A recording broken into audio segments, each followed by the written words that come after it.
You've got a project. You know the goal. You even have a rough plan. But the moment your team starts working, things fall apart. Someone's doing the wrong thing, someone's waiting for someone else, and no one's really sure what done looks like for their part. This isn't a people problem. This is a structure problem. And the fix has a name: work breakdown structure, or WBS. In this video, I'll show you what WBS actually is, how to build one from scratch, and why it changes how your entire team operates. A work breakdown structure is a visual decomposition of your project into smaller, manageable pieces of work. Think of it this way. You have a project, let's say launching a new product feature. That's one big thing. But launch a feature isn't something anyone can just sit down and do. It's too vague. So you break it down. First level, what are the major areas of work? Development, testing, documentation, stakeholder communication. Second level, what does each of those actually contain? Development breaks into back-end work, front-end work, integration. Testing breaks into test planning, test execution, bug fixing. You keep going until every piece of work is small enough that one person can own it, estimate it, and deliver it. That's WBS. Not a task list, not a project plan, a structured map of everything that needs to happen. Here's what happens on projects without a WBS. The team starts working based on a rough description of the goal. Everyone interprets it differently.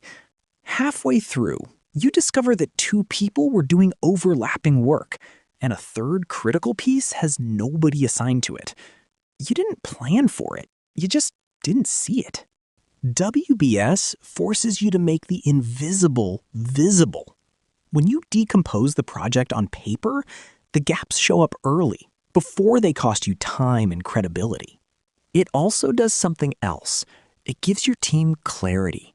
When someone asks, "What am I responsible for?" you can point to their part of the WBS and say, "This and only this." No ambiguity. Let me walk you through how to actually build a WBS. You don't need special software. A whiteboard, a spreadsheet, or a tool like Miro works fine. Step 1. Start with the final deliverable at the top. Not the goal, not the vision, the actual thing you're delivering. Mobile app v1.0, marketing campaign for Q3.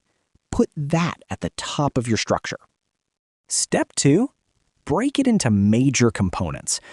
Ask yourself, what are the distinct areas of work that together make up this deliverable? Aim for 3 to 6 at this level.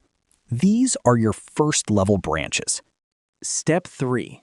Decompose each component further. For each branch, ask, what work packages does this contain?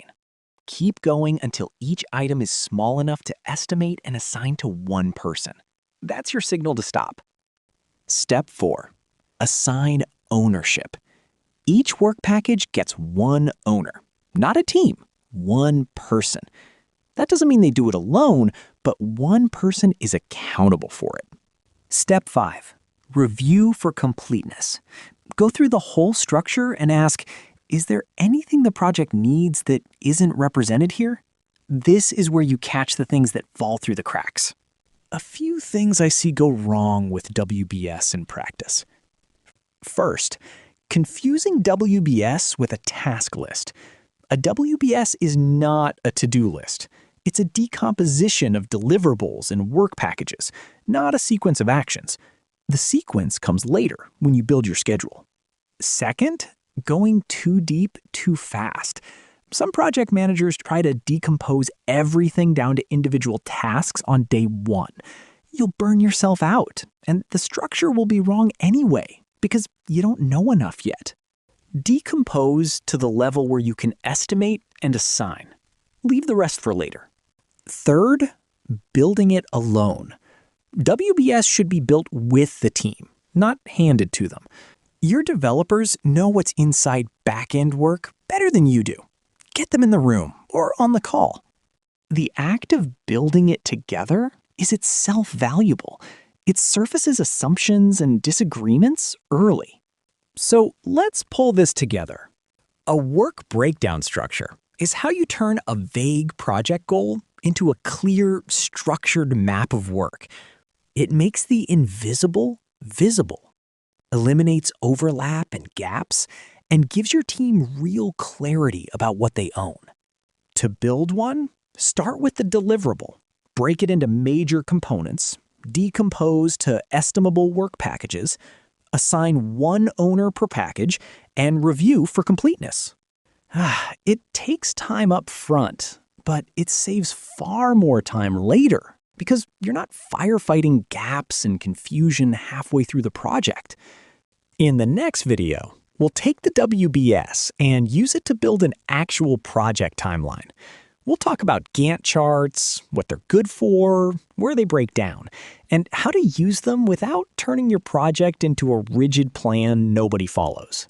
If this was useful, subscribe, and I'll see you in the next one.